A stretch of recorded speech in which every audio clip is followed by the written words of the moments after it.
All right. So recently you were on a group text with Canibus and he bigged you up and thanked you. You also went off on Canibus fans in a recent live, calling them hoes. Why? Yeah. Well, like, Canibus is an intellectual MC, and the more intellectual you are as an artist, you'd assume you would attract a like-minded fan base, right? Intelligent people. So you have Canibus fans that are like, fuck M80? Like, are you like fake smart? Are you pseudo-intelligent? I am the reason you got like 15 extra Canibus albums. I'm the reason you had 200-300 additional live concerts, 100 plus features, a DVD. Like, yeah, fuck me, dude. Sure. Everything Canibus did from 2009 to the present day has my name on it in some capacity or the other. So it's like, okay, sure. You just can't accept that your favorite artist does fuck shit. And guess what? All people do. No one is immune from the fuckery. So it's like, I want them to get their heads out of their asses. Yeah, you don't have to like the fact that I put the shit out there on Front Street, but it's never going to be fuck M80. Like, you're welcome. You say fuck me to my face, I'll tell you you're welcome to the Canibus fans. I love Canibus's music. Canibus was bigging me up. I got him involved in some company in 2021 where they were using Canibus as a brand ambassador for a cannabis brand. Mm-hmm.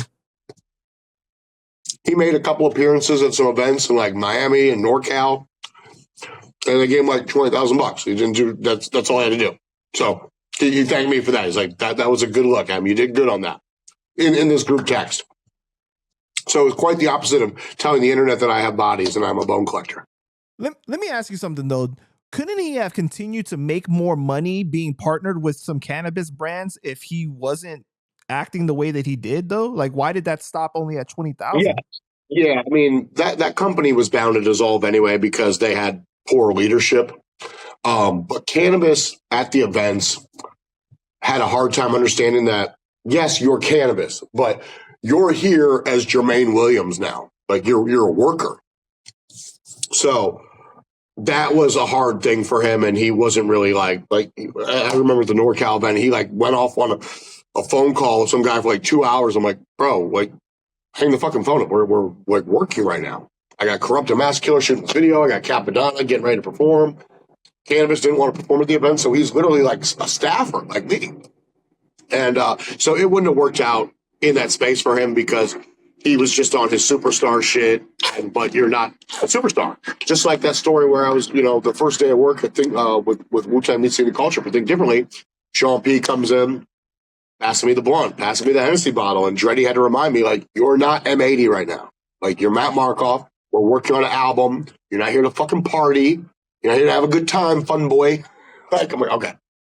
All right, that's real. So yeah, that wouldn't have worked out for Biss. But yes, in the most ideal setting, Canibus's name would be viable to the point where cannabis brands would want him. But it's not. So you're saying that it's not in the present day. You're saying that he made 20,000 for 3 appearances, essentially.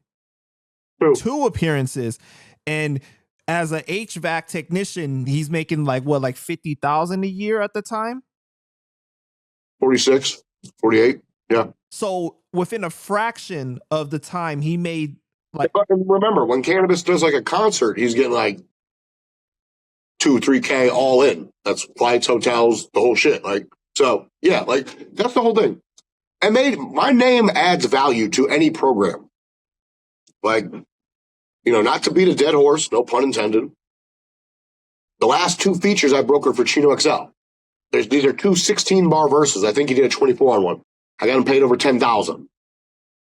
The last 2 record deals I did for Chino was like 25,000 something. The last 2 features Chino did without me was like $1,200. The last 2 EP deals, their album deals he did without me, $6,000. There's clearly a fucking night and day here. I get my artists the biggest bags possible, hence my value is what it is in their programs. I want to say, though, that I love Canibus's music, but I would say I'm an objective fan, right? There are fans that believe that he won the disaster battle, and they've commented on the videos and said that, which I think is just absurd. Bro, and listen, you got to break that down into three things. You have you have one, some people that seriously believe that. Two, people who are trolling. And three, people who are like, do some conspiracy shit with it. Like, he won by fucking up the program and showing you that he could still get the bag by fucking being complacent with the terms of his contract. And you're like, okay, buddy, whatever you say.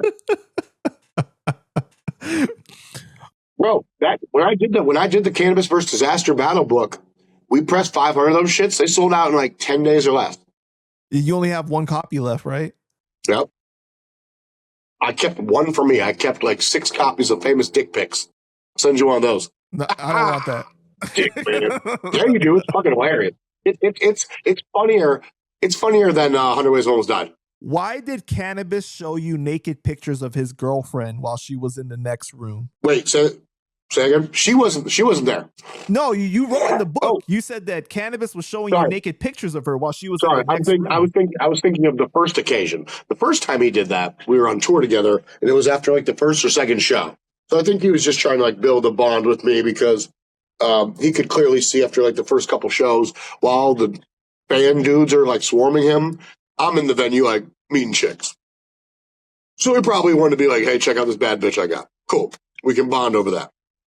I'll always respect a nice set of tits. But he did it, in Chicago. They lived in Napier, him and the girl. And this is after like we got arrested at the fucking Kanye West, Lupe, Rihanna, NERD show. But I don't know. He probably just wanted to show me updates. This was years later. So that's really strange. And by the way, he's no. I mean, it's strange because that's his girl. Like, you know.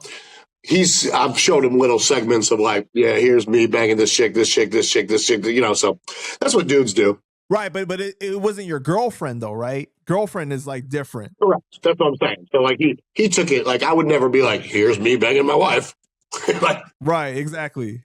Yeah, that's what I mean. Oh.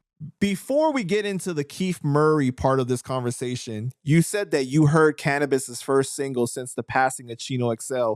And he made reference to someone hanging from a noose. And that's when you knew he was really a piece of shit. I knew he was a piece of shit before then, but that's a very shitty thing to do, whether it's a reference to Chino or not.